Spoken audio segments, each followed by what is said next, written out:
Keyboard, one of the hardest inputs to learn, but once you're there, you're going to be the best player ever. But can you reduce the time it takes from getting to noob level to absolute god level? I think you can, and these are some of the things I would suggest that you can do to improve a lot faster.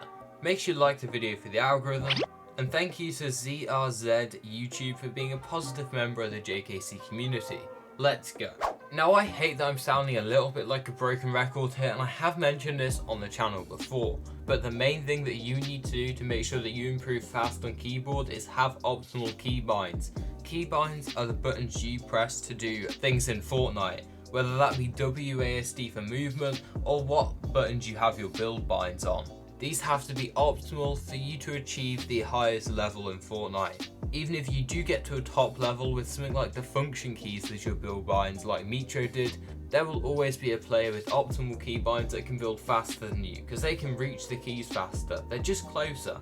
A couple of tips for optimal binds is make sure you use your mouse buttons. Mouse buttons are super useful for getting the optimal binds down, and having one or two build binds on it can really help free up some space on the main keyboard. Second piece of advice is having each build piece, that's being a wall, ramp, floor and cone, on different fingers. This means that you're not relying on a single finger to press two build binds, whether that be floor and cone or wall and ramp. So you can build them both at the same time, which again is very useful.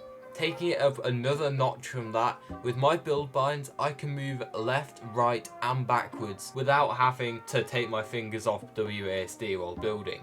This is because I have my ramp and my wall on my mouse buttons, and I have my cone on my pinky which is on my caps lock, and I have my floor on my thumb which is on C. This means that my three main fingers in the middle are resting on W, A and D, meaning that I can move fully while building, which is a massive advantage. Don't underestimate this, guys. If you've started with the worst binds ever, it's not too late to change. Change them now. Change them. Okay, enough of that. One thing I realised that I was doing, and I realised this thanks to my YouTube chat and my live streams, and specifically thanks to Cubes. Cubes told me that my mouse was making a lot of noise. This was because when I was editing, I was spamming my mouse like this. Instead, I should have been doing it like this. This is so much better for editing speed, as I don't need to tell you, it's just more nimble. It's more nimble, you can get faster edits, more precise edits, and quite often when I was smacking my hand on my mouse was moving ever so slightly, making my edits less precise and less consistent. Once I slowed this down, I found my editor consistency go through the roof. One thing that most people don't get is they have to keep their gameplay in balance. Now what does imbalance mean?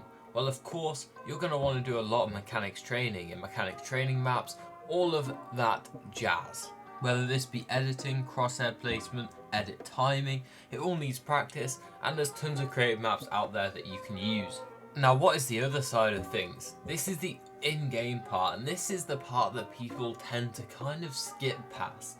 If you think about it, in-game you're going to be doing a lot of stuff such as going into your loadout, crouching, sliding, sprinting. All these things you're going to do less in creative than you would do in-game. Therefore, you're going to need to make sure you play equal amounts in-game and in creative. I made this mistake and ended up having to spend a lot of time in-game to get my in-game mechanics up to the same level as my creative mechs. Just keep in balance, guys, and the world will be saved. Your keyboard gameplay also. One of the best things about keyboard is scroll wheel reset, and this is how you get it. You need to have your edit bind binded to your original bind, the one you want to press when you edit something, and on the second row have it bind to scroll wheel down. Then go to reset and bind it to scroll wheel down. This is going to mean that when you scroll down and it goes down for more than 2 clicks, the first click is going to edit the build and the second one is going to reset it. I have confirm edit on release on keyboard and mouse also to improve my edit speed. Having this is going to give you a big impact as you're instantly going to be able to be better at resetting than on controller, which also gives you a massive head start in everything. Finding a perfect sense on controller is hard, but finding it on keyboard it's also hard. I'd recommend finding the perfect sense. Take your mouse, put it on the left side of your desk space. Now pull it all the way to the other side of your desk space, however much mouse room you have on the desk. Once it reaches the other side, you should have done a full rotation in Fortnite. That's how you know how much percent have your mouse thing on. If you're doing like 4 rotations between one side and the other side, that means you have your sense too high. But if you're not even doing 1 rotation, it is probably too low. This is a great way for someone to calculate how much percent they have their look sensitivity on.